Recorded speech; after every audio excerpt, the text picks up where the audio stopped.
sovereignty, identity, and the Pan-African architecture, a multi-dimensional analysis of the African Union, the Oromo heritage, and the Ethiopian state. The modern geopolitical landscape of the African continent is anchored by the institutional presence of the African Union, AU, an organization that embodies the aspirations of 55 member states toward integration, prosperity, and peace. The permanent seat of this continental body in Addis Ababa, historically known as Finfinne to its indigenous Oromo inhabitants, serves as a powerful symbol of Africa's historical defiance against European imperialism. Ethiopia's status as a nation that successfully maintained its independence during the late 19th century scramble for Africa provided the philosophical and prestige-based foundations for its role as the diplomatic heart of the continent. However, this narrative of sovereignty is characterized by complex internal dynamics, particularly concerning the state of Oromia, the geographic heartland surrounding the capital, and the Gadaa system, an ancient and sophisticated model of indigenous democracy.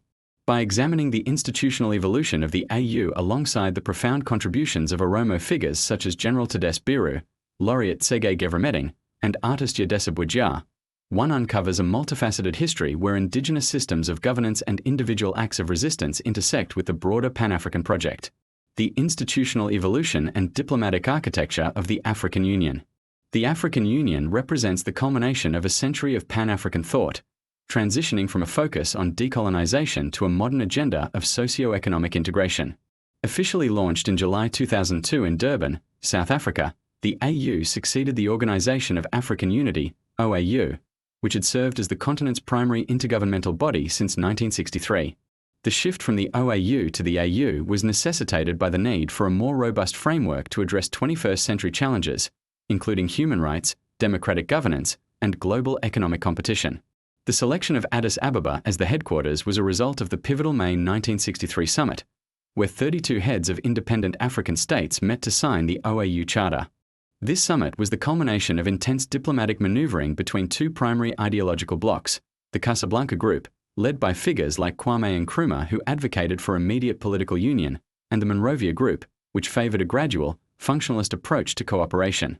Emperor Haile Selassie I played a critical role as a mediator, leveraging Ethiopia's prestige as a non-colonized state to bridge these divides.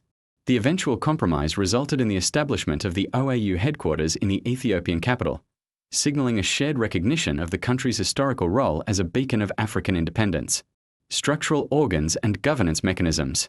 The AU operates through a complex hierarchy of organs designed to facilitate collective decision-making and policy implementation. The Assembly of Heads of State and Government is the supreme organ, responsible for determining the Union's policies and monitoring the implementation of its decisions. The Executive Council, composed of foreign ministers, prepares the Assembly sessions and coordinates policies in areas of common interest. The day-to-day operations are managed by the African Union Commission, AUC, headquartered in Addis Ababa, which serves as the Union Secretariat. Led by a chairperson and a deputy chairperson, the Commission is structured into various directorates and special units that oversee diverse sectors such as agriculture, infrastructure, health, and peace fund management. The AU's vision is currently guided by Agenda 2063, the Africa We Want, a strategic framework for the socio-economic transformation of the continent over a 50-year period. This agenda includes flagship projects such as the African Continental Free Trade Area, AFCFTA, the Single African Air Transport Market, and the Pan-African E-Network, all aimed at fostering deeper regional and continental connectivity. Finfinne and the Oromo Heartland, a history of urban contestation. The geographic location of the AU headquarters is inseparable from the history of Finfinne, the indigenous name for the area now known as Addis Ababa. Before its designation as the imperial capital in 1886, the site was a vital ecological and cultural center for various Oromo clans, including the Golail, Ika, Galen, and Abachu. The name Finfinne refers to the abundant hot springs, Hora, that were used by Oromo pastoralists to treat their cattle and for their own medicinal properties. The establishment of Addis Ababa as the capital of the Ethiopian Empire under Menelik II and Empress Taytu Batul marked a period of profound transformation and displacement. While the imperial narrative credits Taytu Batul with the city's founding after she was attracted to the hot mineral springs at Filwuha, Oromo historiography views this event as a process of colonization. The expansion of the city required the systematic uprooting of Oromo farmers and the destruction of traditional Gadaa gathering sites, such as Oda Nabe. During the late 19th century, the expansionist policies of the Shoan Kingdom led to the confiscation of Oromo pasture lands, which was subsequently distributed among the imperial military, the nobility, and the church. This displacement reduced the indigenous Oromo to the status of serfs on their own land, a legacy that continues to influence modern grievances regarding land rights and urban expansion. The legal framework of Article 49 and the two-layered federation. In the modern federal structure of Ethiopia, established in 1991 and formalized in the 1995 Constitution, the Ethiopian state is defined as a two-layered federation consisting strictly of the federal state and regional states. The FDRE Constitution, under Article 47, provides an exhaustive list of the constituent member states of the federation.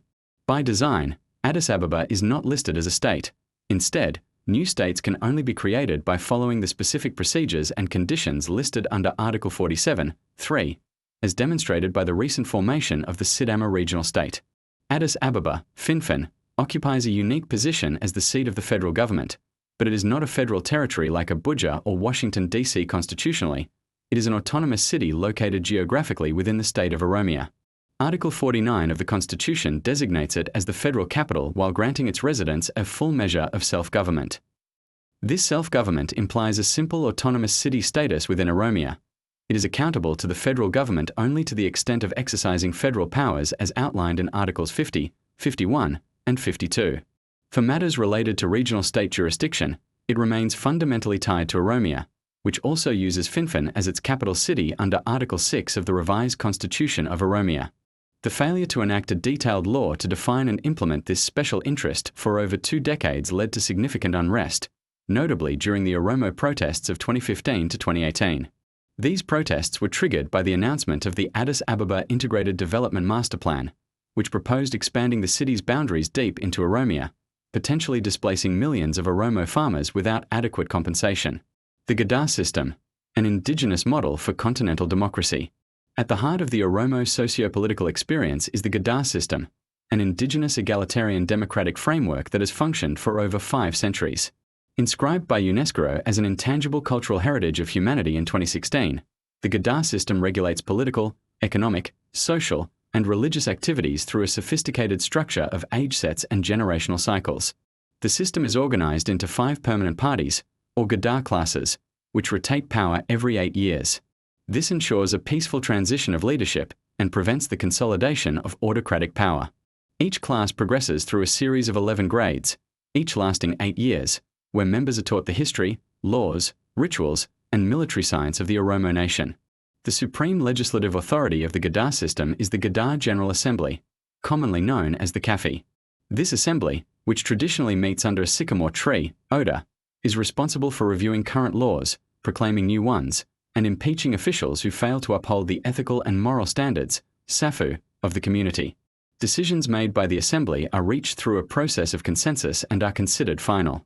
Scholars like the anthropologist Asmarom Lajes have described Gadaa as one of the most astonishing evolutionary developments in human society, positioning it as an African democracy that offers valuable lessons for modern constitutionalism.